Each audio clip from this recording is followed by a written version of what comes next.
छोरी मान्छेको चरित्र यो कथाले प्रष्ट पार्छ है। एक दिन बिहान नै बुढाबुढीको खत्रै झगडा पर्छ खाना खाने बेलामा।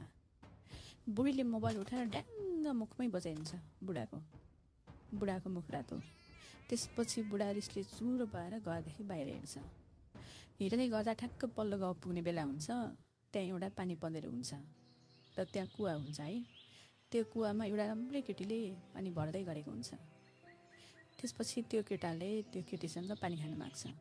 पनि मलाई थोरै पानी खान दिनु न। बहिनीले सानो भाँडामा पानी खान दिन्छ। ठ्याक्क त्यो पानी खाँदै गर्दा त्यो केटाले बहिनीलाई भन्छ है, रिस मरिसकेको छैन, केटी देख्ने बित्तिकै रिस उठ्ने भएछ त्यसलाई। बहिनी, यो छोरी मान्छेको चरित्र कस्तो खत्तम हुन्छ है, बुझ्दै नसकिने, तपाईँलाई थाहा छ?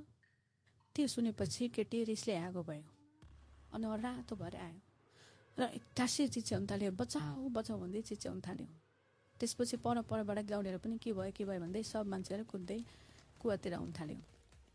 यतापट्टि त्यो केटालाई अचम्म लागेको छ, यो केटीले यस्तो किन गरेको भनेर सोध्यो। के भयो बहिनी, मैले तिमीलाई छोएको पनि छ नि, के भयो भनेको? तपाईँले मेरो इज्जत लुट्न थाल्नुभयो, अन्जान मान्छेलाई पानी खान दे। त्यसपछि केटाले भन्यो, सरी बहिनी, तपाईँ त यति राम्रो मान्छे हुनुहुन्छ, यति असल मान्छे हुनुहुन्छ, नचिनेको मान्छेलाई पनि यति सहज तरिकाले पानी खान दिनुभयो। यति भन्नासाथ केटीको मन थोरै शान्त भयो। तर के गर्नु, त्यो केटी त चिच्याइसकेको थियो। एकछिनपछि गाउँलेहरू पनि आइपुग्ने बेला भएको थियो। त्यसपछि त्यो केटीले हतार गर्दै त्यो ब्याग्रीको पानी आफूमाथि खन्यो र एकछिनमा सबै गाउँलेहरू पनि जम्मा भइसक्यो। त्यसपछि सबै गाउँले सोध्यो, के भयो, तिमी किन यसरी चिच्याएको, कसले के गर्यो भन्दा त्यो केटीले भन्छ, म झुक्केर यो कुवामा खसेको थिएँ, यो दाइले चाहिँ आफ्नो हात दिएर मलाई तानेर बचाउनु भयो। त्यसपछि सबै गाउँले मिलेर त्यो केटालाई धन्यवाद दिन थाले, तपाईँले धेरै धेरै धन्यवाद, तपाईँले हाम्रो छोरी बचाउनु भयो भनेर।